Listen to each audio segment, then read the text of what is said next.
Every day, my employees get scam emails. I wanted to protect my business and clients, so I checked out CISA's Secure Our World. They've got 4 simple ways we can protect our businesses from online threats. Learn more at cisa.gov/Secure Our World.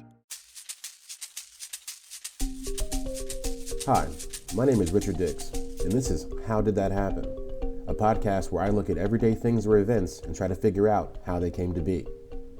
Every week I will research one topic, and by the end of the episode, I hope to truly have the answer to the question, how did that happen? Welcome to another episode of How Did That Happen? We're going to be doing it a little bit different this week. I've decided I'm going to try something different where we actually do 2 topics in one episode. Because I feel like I've always kind of wanted to do this since I've started, because I just felt like there are some topics that aren't quite long enough for full episodes, and then other topics that, you know, maybe could just, they're just not as interesting enough. But not that these aren't interesting, but it's just like some of the ones we've done can take up 25 minutes. Some of the ones we do can take up 10 minutes. And I just thought about, what if maybe we just combine these? And so the first iteration of this is going to be the idea of fun-sized, and the other idea being knock on wood. How did those two things happen? Not together. There's no real connection between the two. But we're just gonna try something different. I don't know. It's episode 27, so the formula is not set in stone. So we're gonna go ahead and jump into topic 1, which is fun size. How did that happen? So, fun size, or like the word or the idea of things being fun sized, has an interesting history. It has its origins in the Great Depression, which I would have never thought. Before the Great Depression, candy bars were still popular, but they would only come in regular sizes. But when the Great Depression happened, people couldn't afford luxuries like full-size candy bars. So this led the Curtis Candy Company, who's famous for making the Butterfinger and the Baby Ruth. It led that company to introduce what they called junior candy bars, or junior-sized candy bars, in the 30s. So it was smaller, at least half the size, if not smaller, than your average standard candy bar. And of course, like we were saying, during that time when money was tight, it was more affordable for the public, and still allowed them to have the feel of being able to buy a candy bar without having to break the bank, so to speak. Mars Incorporated, makers of M&Ms and Snickers, among other things, followed suit probably about 20-30 years later in 1961. And they initially marketed their smaller candy bars as junior-sized candy bars, but in 1968, they changed the name to fun size. The question I've always asked myself is, what makes it fun, right? Where did fun come from, or where does fun come in these smaller, that's what initially piqued my interest about just this term, period. It's always kind of bothered me, because as someone who likes candy bars, I'm like, the fun sized ones are the bigger candy bars, in my opinion. But yeah, I mean, but where did that idea come from? One theory is that around that time in the mid 60s, when they were first making the fun size idea, obesity in America was already a problem. It was said that 13% of the population was already considered to be obese, and with another 31% to be considered overweight. And so the idea is that the health products were coming into fashion, and the candy bars used the idea of fun, for smaller bars to mean that it's less of a commitment, less of a chance of less chance of it negatively affecting your diet than a regular sized candy bar.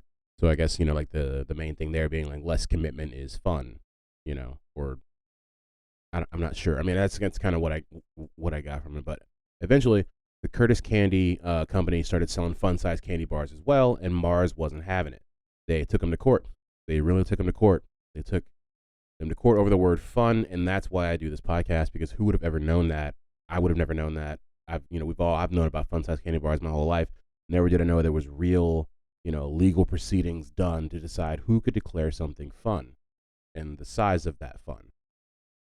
Mars registered a trademark for the word fun in 1972 in Illinois, which is the funnest of all places, and filed a lawsuit against the Curtis Candy Company. This is crazy, in my opinion, because Curtis is the one who made miniature candy bars in the first place, and when Mars started selling small candy bars, they used the same name that the Curtis Candy Company was using. But when it switched, and the Curtis Candy Company, was trying to use their fun size name, they lost their minds and sued them, actually twice. and lost the first time, and then the second time, basically they ended up, I guess what they granted a stay in the case, which like continued it for like a long period of time, which allowed them to still maintain the trademark. And the trademark for Fun Size ran out in 1998, which is why everything's Fun Size now. And it's important to note that other companies besides Curtis were also using Fun Size when they got sued. So it really was like the Mars company or Mars Incorporated just coming at the Curtis Candy Company, like kind of personally. And that is how Fun Size happened. And so the next topic is going to be knock on wood. And so, like I said, I really don't have any sort of like formula for this. I'm just kind of gonna go right into the next topic. But maybe in the future there will be some sort of like segue or interlude. I don't know. But yeah. So now we're gonna jump into how did knock on wood happen? Or yeah, I guess that sounds right.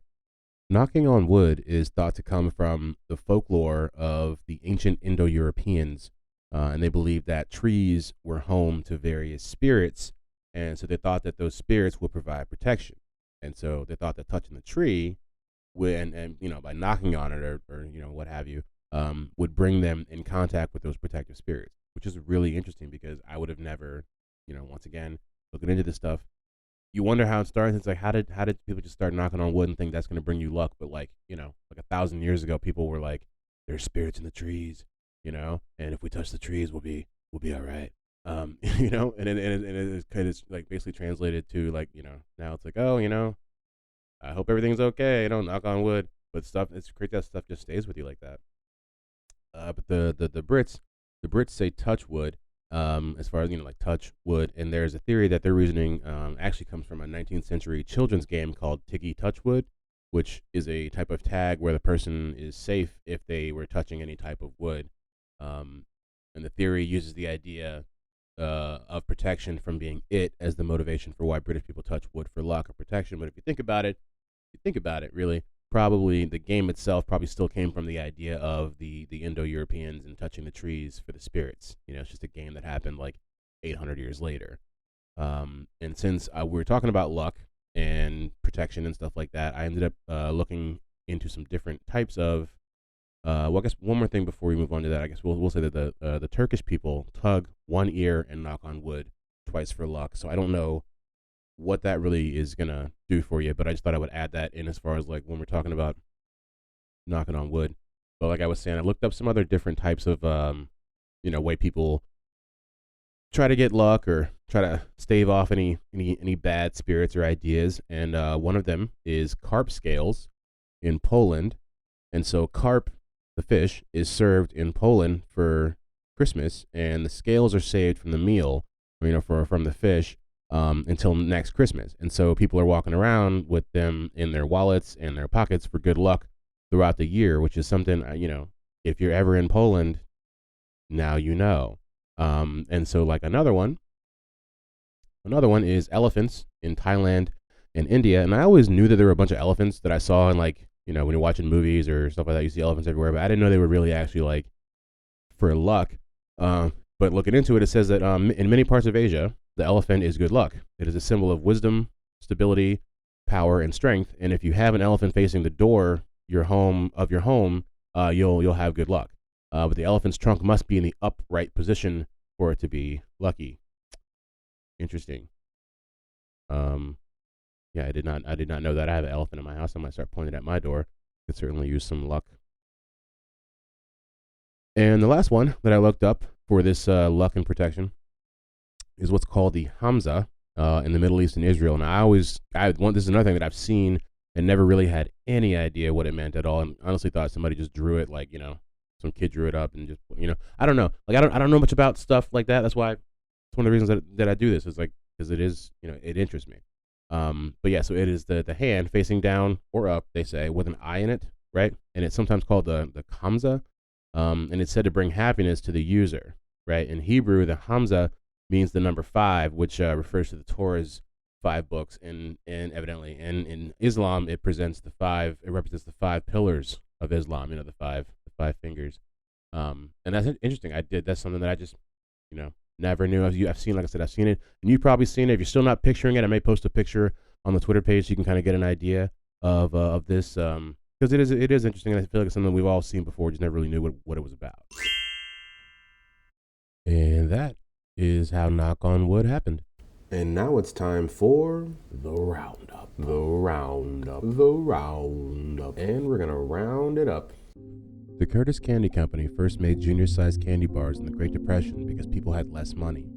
Mars Incorporated piggybacks that idea and starts calling them fun-sized. The two go to court over the idea of fun, and Mars Incorporated kind of wins. Knock on Wood is said to come from the Indo-Europeans who thought that there were protective spirits in the trees that would help them if they touched it. Things I didn't know before. And now I know them. Never heard of these things. What are they? Alright, so I've got two for the things I didn't know before. And it does work out that one of them is about the fun size and the other one is kind of about the luck with the knocked on wood. But we'll start with the first one for the fun size, and it is that the early Halloween festivities in the 1910s and 20s were centered more around fresh fruit like oranges and grapes than actual candy. Candy only started being used once America became more industrialized, meaning that the people became more comfortable eating things that came from machines. And so this is something that I did not know, that basically Halloween 100 years ago, the sweets and the treats and all that stuff was basically just fresh fruit, which is cool. And it's probably could also explain why, obesity was kind of kept in tow at that time. If one of the biggest holidays of the year was centered around eating good fruit, whereas now it's around like how much candy can we eat, and how many different types of sweets and stuff like that. But yeah, when I read that, I was just like, I really did not, didn't see that coming. So for the second one, which is, pertains to the luck part of it, this is about the four-leaf clover. And I mean, I know four-leaf clovers. Everyone knows about four-leaf clovers and shamrocks and Lucky Charms and all that stuff. But I really didn't know how it worked as far as the luck, goes, like, per se. So like the four-leaf clover has more meanings than just luck. The number 4 is lucky in Ireland, and the shape of the number is considered to be the four sides of a cross, or a cross's four sides. And so they have names, or all of the sides have names or things that they represent, like pillars, if you will. And the sides represent love, luck, hope, and faith.